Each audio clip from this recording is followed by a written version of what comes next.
The views and opinions expressed on the following program are those of the host and guests and do not necessarily represent those of any organization, including One Generation Away. The freedom of a people to choose its leaders is the root of liberty. Keep alive this experiment in liberty. Liberty, in case you've forgotten, is the soul's right to breathe. Government should be very minimal in protecting liberty. Peace cannot be purchased at the cost of liberty. The sturdy ground of liberty. Liberty once lost is lost forever. Fight for their liberty and for our security. Guarantees individual liberty. This great republic, born alone in liberty. Liberty. Liberty. Liberty. Liberty. Liberty. Liberty. Liberty. Liberty. Just how much do you want liberty?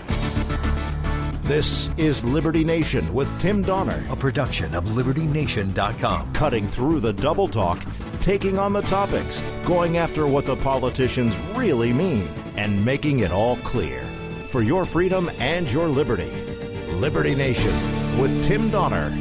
It's time for inconvenient truth, and that is that the American people are dying to go back to work and normalcy. But the left says, no, let's wait and wait and wait. Welcome back into Liberty Nation Radio, a production of LibertyNation.com, and heard from coast to coast on the Radio America Network. So today's show is going to be all about resetting the nation, the economy, the presidential race, and let's not forget no less than 468 congressional races that will shape our political future in a year that's got to be an even bigger wild card than the ultimate wild card 2016, won by the joker in the deck, the black swan, as some have called him, Donald Trump. We'll go from where things were before we hit the pause button for 2 months now to where we stand as we begin rebuilding an economy with so many lost jobs. It feels depressing just to state the numbers. 37 million people, 37 million of our fellow Americans filing for unemployment in the last 7 weeks. That's more than 5 million people a week out of work through no fault of their own. We'll be joined today by a trio of heavyweights from LibertyNation.com, political columnist Joe Schaeffer, economics maven Andrew Moran, and legal affairs editor Scott Cosenza. Say what? Say what? Say what? One more time. We commence the proceedings with our signature segment, Say What, where we roll out a virtual assembly line of wacky, astonishing, damnable, and ultimately revealing things uttered by politicians and the chattering class. And it's becoming more crystal clear by the day that reopening the country has become a partisan issue. Incredible as that is to believe in a country where normal people want to go back to work in their normal lives as quickly as possible, where they've had enough of fear and trembling. But while President Trump and most Republican governors are pushing hard to end the lockdowns expeditiously, Democrats, or most of them, are pushing for the opposite, keeping things closed at least until, let's take a wild guess here, say, Election Day?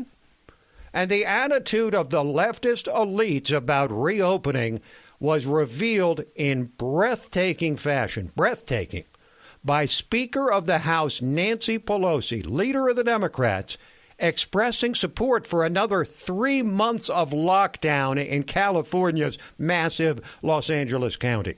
Of course, I agree with the decisions of the people on the ground in their particular venue and location, because, again, as Dr. Fauci said earlier, and I wish the president would listen to him or hear him even, that you just cannot think that this is pretend it went away and go out there. So, yes, it's inconvenient. Inconvenient? Inconvenient to lose your job through no fault of your own, have trouble feeding your family, paying your bills, making rent, worrying all the livelong day.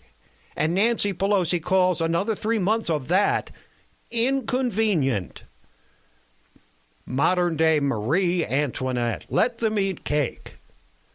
Meanwhile, Pelosi's Senate soulmate, Chuck Schumer, was making political hay out of this public health crisis that wasn't caused by anyone, trying to tie Trump and his colleagues to the most infamous president in American history. The Republican Party right now, from Donald Trump to Mitch McConnell, is sort of like Herbert Hoover. When the stock market crashed, Herbert Hoover said, we don't need to do anything, let the private sector work this out. And that caused, lengthened, and deepened the Great Depression. Let us hope that the public need and the public pressure will get the Republicans to understand what we need to do. And that would be, wait for it, now don't. Throw trillions more taxpayer money at the problem, because what the heck? We're so far gone with our national debt now approaching $30 trillion. What's a few trillion more? Let our kids and grandkids pay the tab. But in a way, talk of COVID was something of a relief for the Democrats and their sycophants in the elite media, because it meant they didn't have to talk as much as they ordinarily would about the latest Joe Biden problem, that he, along with almost 3 dozen other high Obama officials, requested an unmasking of General Michael Flynn for reasons as yet unexplained, after Flynn saw charges against him mercifully dropped by the Justice Department this week. But Biden did go on Good Morning America and pulled his Sergeant Schultz act, I knew nothing, and actually can't even remember the question he was asked. I know nothing about those moves to investigate Michael Flynn. I do want to press that. You say you didn't know anything about it, but you were reported to be at a January 5th, 2017 meeting where you and the president were briefed on the FBI's plan to question Michael Flynn over those conversations he had with the Russian ambassador Kislyak. No, I thought you asked me whether or not I had anything to do with him being prosecuted. Okay. I'm sorry. I was aware that they asked for an investigation, but that's all I know about it. But if you thought that was lame, listen to the person sent out to speak for the Democratic National Committee, whose job it is to spin the news to her party's advantage. And this was the best they could come up with. Xochitl Hinojosa, Democrats' Director of Communications, explaining away Biden's interest in unmasking Flynn and trying to change the subject of the old debunked refrain of collusion under the persistent questioning of Bill Hemmer of Fox News. It's something that you are just looking to see more intelligent. It is nothing that is scandalous in any way. But frankly, this is going to backfire on Republicans because it just showed how serious Flynn was and his conversations with the Russians. Is that a crime to talk to other countries during that period? Is that against the law? Whenever you are trying to interfere in an election or in any way try to go against the United States, I think that, that is something that is. The answer there was a suggestion that there was collusion. There's been no proof of that. Where's yours? You continue to see this Justice Department and specifically, Bill Barr trying to cover up for the president generally. One more time. Where's the proof about collusion, Sochi? Well, I leave that to the investigators. I encourage you to look at all of the work that Democrats have done in the House to continue to show the cover-up by Donald Trump. She is covering up by alleging a cover-up by Trump. See how that works? It's called projection. Deflect onto your enemies that which you are guilty of yourself. And here comes this week's Exhibit A in projection.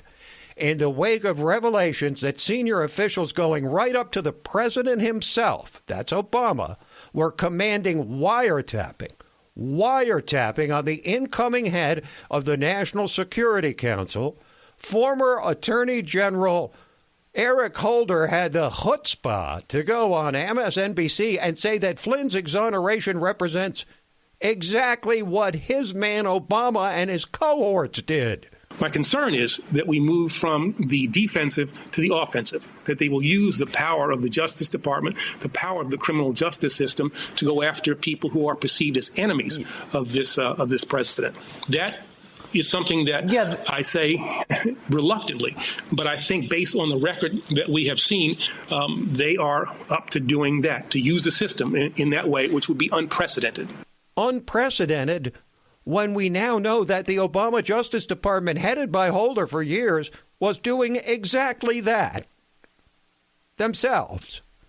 This is how truth no longer matters to the left. It's all narrative, false narrative, pinning Republicans with the very sins they have committed so egregiously and audaciously themselves. But you know one thing for absolute certain, and that is that President Trump will not stop talking about this, and he put this week's revelations into his own political context. It was the greatest political crime in the history of our country.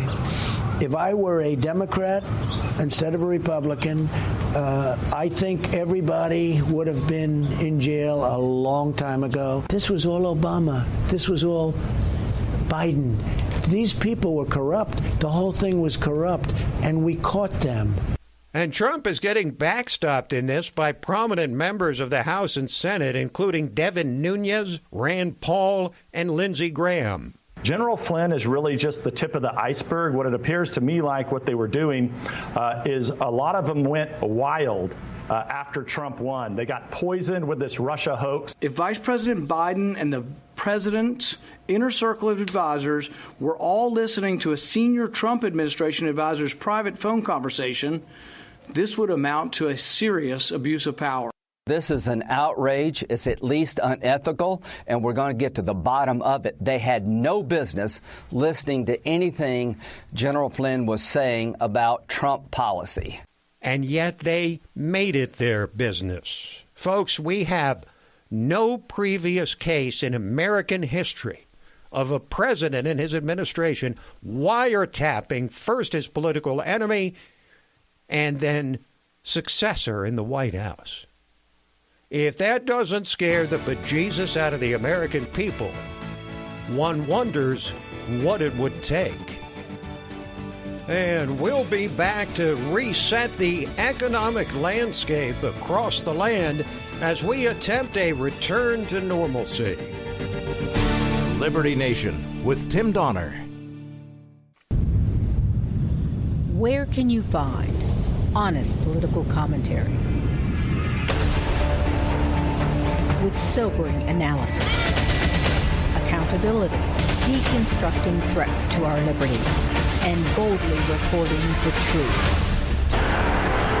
Subscribe to LibertyNation.com YouTube channel, where facts matter.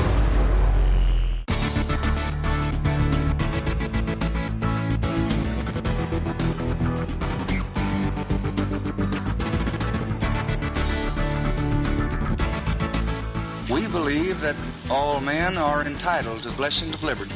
This is Liberty Nation with Tim Donner.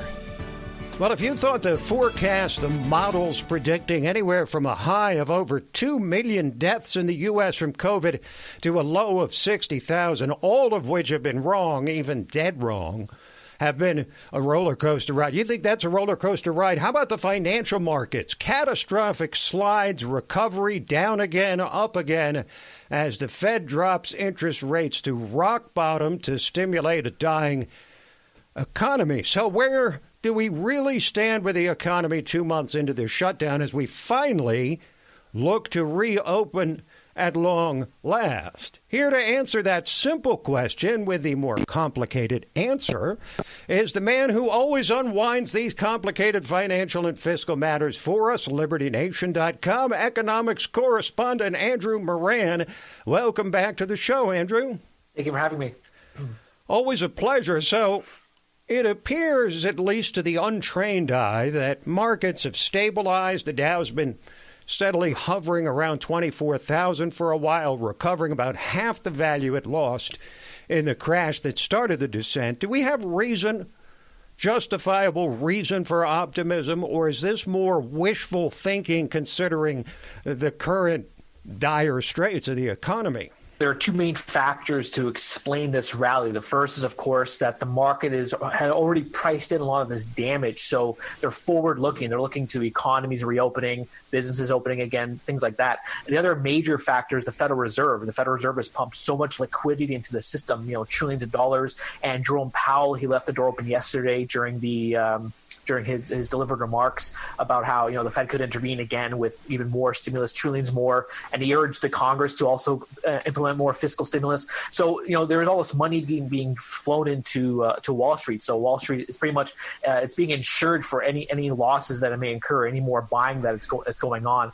But you know, what's interesting, before we had this meeting, I was looking at data during the Great Depression, and you had these multi-month rallies and spikes before you had these considerable pullbacks in the 1930s. So there's a lot of precedent for bear market fakes, but I think overall there is still reason, you know, to be optimistic about the stock market, basically because of the Fed's do whatever it takes approach to monetary policy, which is what every other central bank has conceded to doing, do whatever it takes. And, you know, as what's funny about it is that the European Central Bank, this was their moniker even before the financial crisis. That's how anemic their growth was.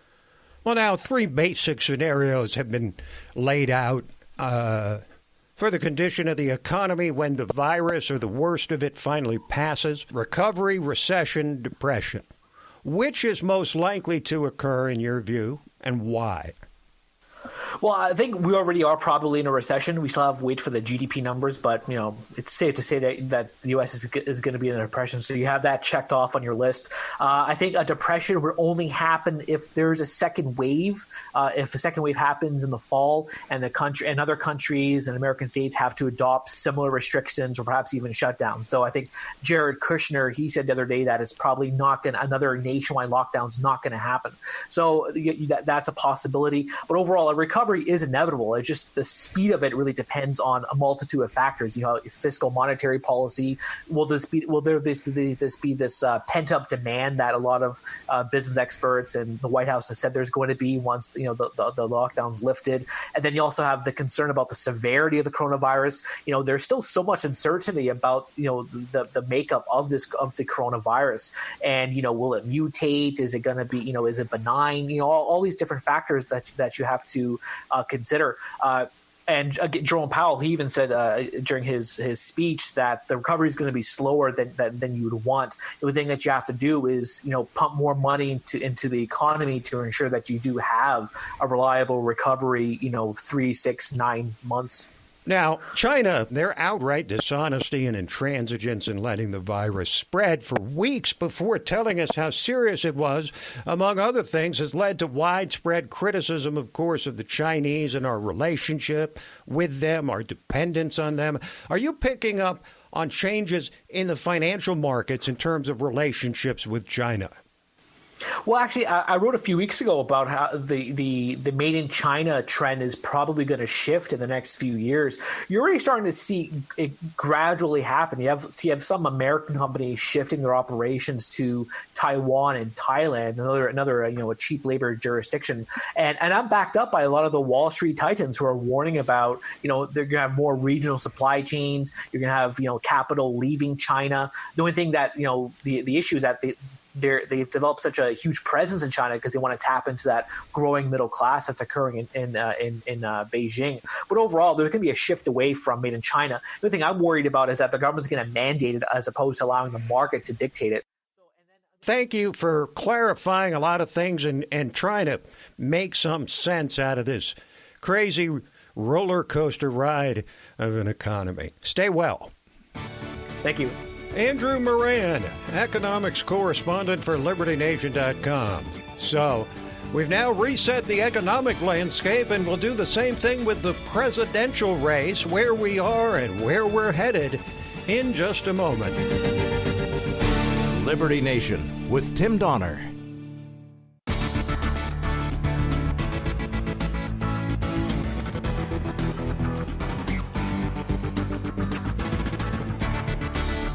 Far more important than my political future and far more important than yours, the well-being of our country. This is Liberty Nation with Tim Donner.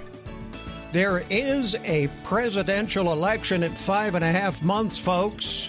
And lest you say, duh, what is this guy talking about? What does he think, we're stupid? No, it's just that we may never have seen so little attention paid to a presidential campaign and this dramatic and intervening event during a campaign ever. But the election's coming off one way or another, and now Joe Biden's under the Klieg lights again for his role in the Michael Flynn affair. Here to help us pick up where we essentially left off 2 months ago and where we're likely to pick up with a real presidential campaign again is LibertyNation.com political columnist, our old friend, Joe Schaeffer. Hello, Joe. Hello, Tim. Good to see you again. It's been way too long, my friend. We did this about a month ago, but there wasn't much to talk about. But now there is regarding Joe Biden. So let me put the question to you right off the bat. How big a problem is it for the former vice president ultimately that he was one of some 36 Obama officials who requested to unmask Michael Flynn? Yeah, it should be a major deal. This should be investigating. The investigators should be huge now that we're learning more each day. I just don't think it's going to be. This country has been so polarized on this issue ever since Trump took office. And I just think that the minds have been made and they're not going to be changed, even though they should be. Undecided voters, people who never had a strong feeling on this, have tuned it out a long time ago because it was so overblown. The coronavirus has come in. I just don't think they want to engage in this. And the people who are engaged on this, they've made up their minds a long time ago on who the good guy is and who the bad guy is. So I think Biden's going to get a pass on this, and it's a shame because he really does not deserve it. So it looks like we're looking in one way or another at a shorter election campaign, much shorter than we're used to, effectively. Would that be good for the country? Would it be good for Trump? Would it be good for Biden? I think it's great news for Joe Biden. The least effort he has to put in and the more mistakes that he can avoid as a result, the better off he is.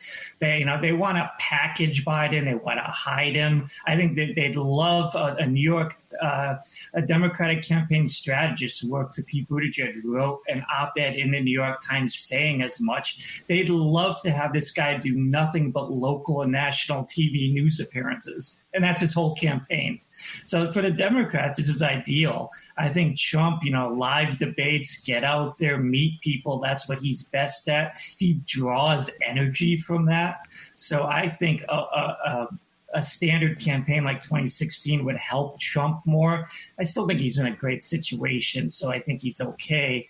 For the country at large, we have politics 24 hours a day, 365 days a year. So short, long campaign, I don't think it's going to make that much of a difference, but I do think it helps Biden and maybe takes away a little bit from Trump. Although, like I said, he's still looking pretty good. Well, it feels almost like parliamentary elections, where they have usually a 6 or 8 week campaign. It doesn't go on for like 18 months or 2 years like we have here. And whether we like it or not, that's what we're likely to get effectively again. I mean, the campaign is on, but there's not much attention on it. Seems to me it'll really focus attention again when the conventions come during the summer. But the question about whether this break's been good for Joe Biden or not, to me, revolves around whether the voters will accept in this new COVID world or post-COVID world, whatever you're going to call where we are in November, whether they'll accept a candidate who's distancing himself, socially distancing himself from the voters or not, because they're certainly not used to that. Yeah, and I think Biden is almost just a figurehead at this point. He just represents, let's get a Democrat in the White House. No one's excited about Joe Biden. In a weird way, I think it's these Democrat governors and their over the top, I would call it tyrannical policies that are going to influence how Joe Biden does. Whitmer in Michigan and the governor in Oregon, they are treating their citizens like children. And they are saying, I don't care how you think about it. You are doing what I say. And I think there will be some kind of backlash on this with voters. And that is going to seal Biden's doom if he does lose. more than anything Joe Biden's going to do. I think what happens with how voters react to these lockdowns and the coronavirus is going to have more to do with this election than anything Joe Biden's going to do over the next few months. Okay, so then that begs the question. Coronavirus has changed the entire political climate. It's changed the issues. It's at the top of people's lists of concerns, of top issues of the election, something that they'd never even heard of 3 months ago, and now it's the most important issue. Does the fact of the coronavirus intervention itself help Trump or hurt Trump? I think he would have been better off had it never happened. The economy would be still sailing along. Not that it was perfect, but it was doing well. He's still popular with his base. That's not going to change. So I don't know if it hurts him as much. It's just strange how this feeds into a Democratic dynamic. They always have to have a crisis. Russia, the Kavanaugh Supreme Court nomination, the Ukraine. There's always got to be some apocalyptic event to unite them. And what we've learned from the 3 previous apocalyptic events that I mentioned is it didn't really convince the American people as a whole. So they're 0 for 3 if you really look at it. Coronavirus, they're hoping to hit a home run with and get Joe Biden in. I don't see any reason to believe it's going to happen. And I think Trump's been just fine through this whole thing. I don't think he's been a superstar, which he portrays himself as, but he's handled the situation fine. I don't think voters are going to resent him. And I don't think they're going to be convinced by the latest Democratic doomsday scenario to vote for Joe Biden in November. It's going to go over about as well as the other circuses. So Trump has been exposed day after day, to a degree that he wouldn't be even as a sitting president seeking re-election because of the COVID crisis. Now, of course, he's tamping down the appearances now. They're shorter, less frequent, but nevertheless, he's up there or has been over the course of these 2 months pretty much every day trying to be large and in charge, which is really what a president needs to be here. But has that attention, which is the flip side of having to deal with a crisis, is that you can show that you're in command. You get an opportunity to demonstrate command of a crisis. Has all that attention been a good thing for Trump, or has it exposed some of his weaknesses, re-exposed some of his weaknesses to voters who've been very wary of the constant political battles during his administration? Well, I think the key thing you mentioned is the energy, the dynamic. He has shown unlimited reserves of energy. And when you look at his presumptive opponent, who seems to be fading by the day, has no energy, that's going to play well for him in November. I think people look past the sound bites and individual quotes that you can carve up Trump with. That's never hurt him before. We learned that in 2016. And they look at the big picture, and I still think that his supporters are behind him 100%. But the people who voted for him in 2016 are going to see him the same way, that he's still this change agent, that he's different from this establishment. He's not in step with them in a way that the Democratic establishment, and Joe Biden is the Democratic establishment, conjures up. So I think that him constantly being on is just fine. And I think he's going to, again, represent to the American people that I am not part of this establishment. Saying reopen the country is going to help him when this establishment is saying, hey, let's not do that. And the American people, quite frankly, are ready to reopen. I think these signs are unmistakable. Now, I have to leave with a question that is unavoidable given Joe Biden's, shall we say, deteriorating neurological condition, the gaffes. I mean, this week he forgot the question that he was asked during a big interview on Good Morning America by George Stephanopoulos. Now, whether that was deliberate or not, I don't know which would be worse, that he actually did forget it or that he pretended he forgot it because he wanted to evade the question about Michael Flynn. But you can't avoid the question of whether there's still a chance that the Democratic Party could turn tail and pick someone else to be their presidential nominee. Is there any kind of realistic chance that that could still happen? Yeah, I think so, just because I think they may be forced to if Biden breaks down completely. I mean, he's really limping along, and we've got a long way to go. Again, every time a name comes up, they seem to get shot down of their own accord.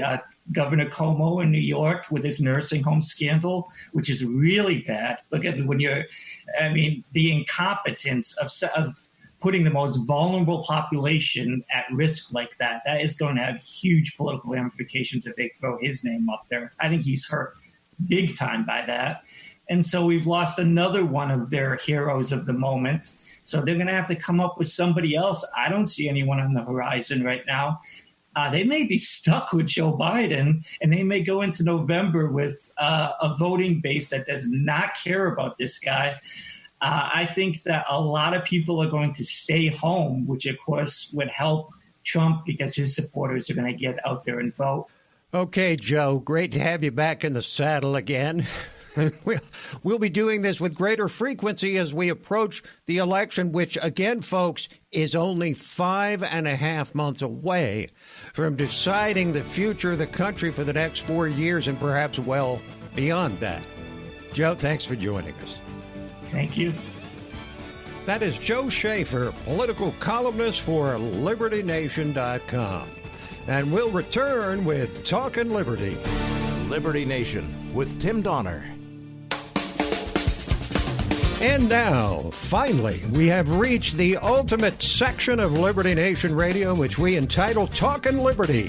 It is when we reintroduce our regular contributor, constitutional lawyer, LibertyNation.com legal affairs editor, and our guardian of individual liberty, back in the saddle, back in Studio A, ladies and gentlemen, Scott Cosenza. We may technically be within 6 feet of one another, too, Tim. It feels good to be here, and thank you. Technically, if you're watching the video, I think you can judge that we're about 6 feet, 2 inches apart from each other, right, just to be safe. For the governor's sake, we'll say that's right. Yes, for Governor Northam. Now, Mike Flynn. I know you mostly want to discuss this Flynn case from the angle of Judge Emmett Sullivan's call for arguments in opposition to Mr. Flynn, charges against whom were dropped this week. Well, they're not. It's a question about whether they are actually dropped, right? There's a process, and part of the process involves a judge entering an order sort of confirming the dropping and dismissal of charges. And before he does so, Judge Sullivan has said he wants to hear from people who want to argue that he should not do so in the form of an amicus brief. I find his call for these arguments to be very disturbing. You know, federal judges, Tim, can do all sorts of things that aren't specifically prohibited to them, but are horrible ideas and work against, I think, notions of justice. And Judge Sullivan has every month in the many, many months this case has gone on, has rejected people's attempts to file amicus briefs in the case. A judge doesn't have to accept them. And all of a sudden, when now we have the disclosure of the unmasking reports, further indication that it was a political railroad job rather than a legitimate attempt to get justice in the face of criminality, you'd think that the judge would sign off on it. How common is it for a judge to reject the amicus brief, which basically means a friend of the court brief trying to project a certain position? It's an interesting question. They're not usually submitted in individual criminal trials. They're usually submitted, Tim, when larger issues of constitutional law are being decided. So in an abortion case, a gun control case, these sorts of things is where we see groups filing amicus briefs.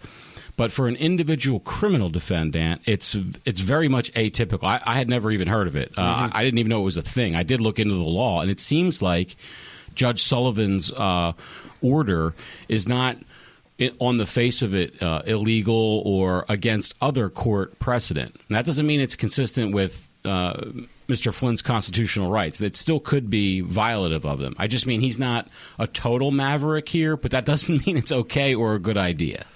Well, we're gonna hear more about this Flynn story. It hasn't gone away, and both sides want to talk about it for obviously opposite reasons. Meanwhile, Scott, a federal judge has rejected plea bargain deals that limit compassionate release, calling them appallingly cruel.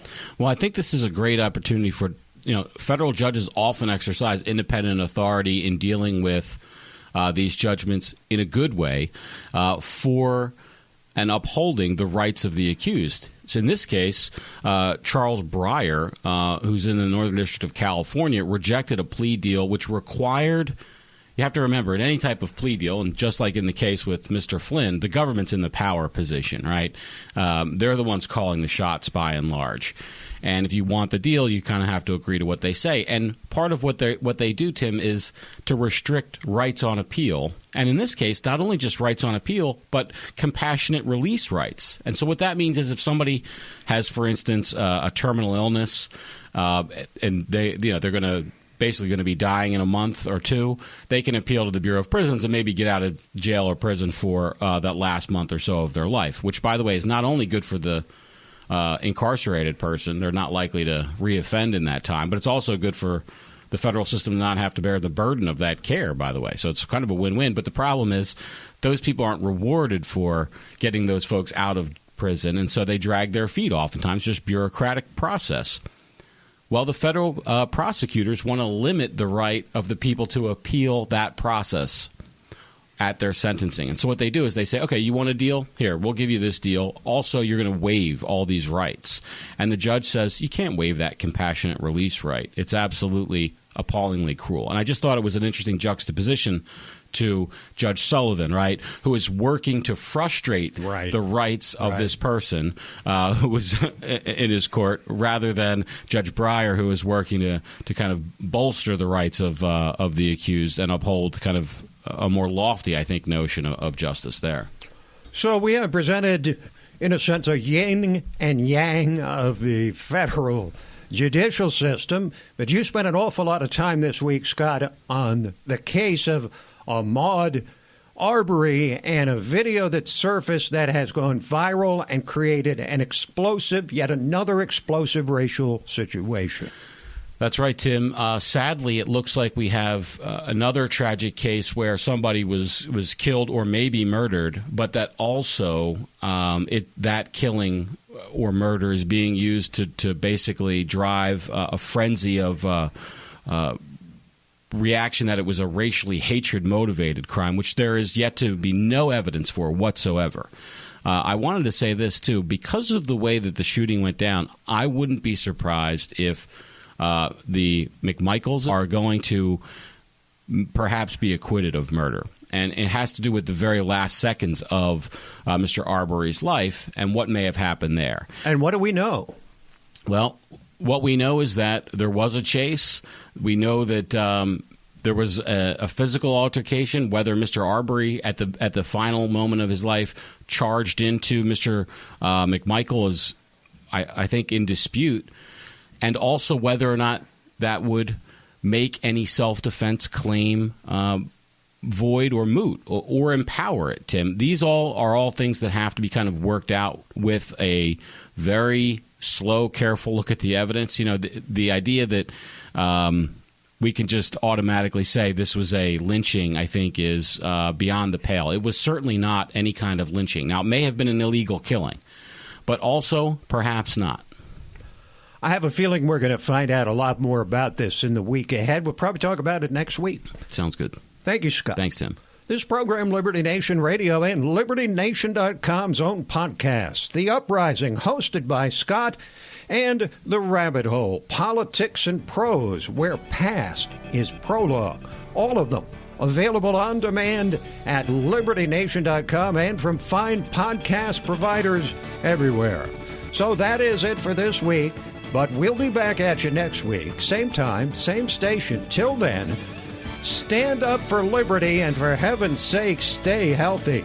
We'll see you next time on Liberty Nation Radio.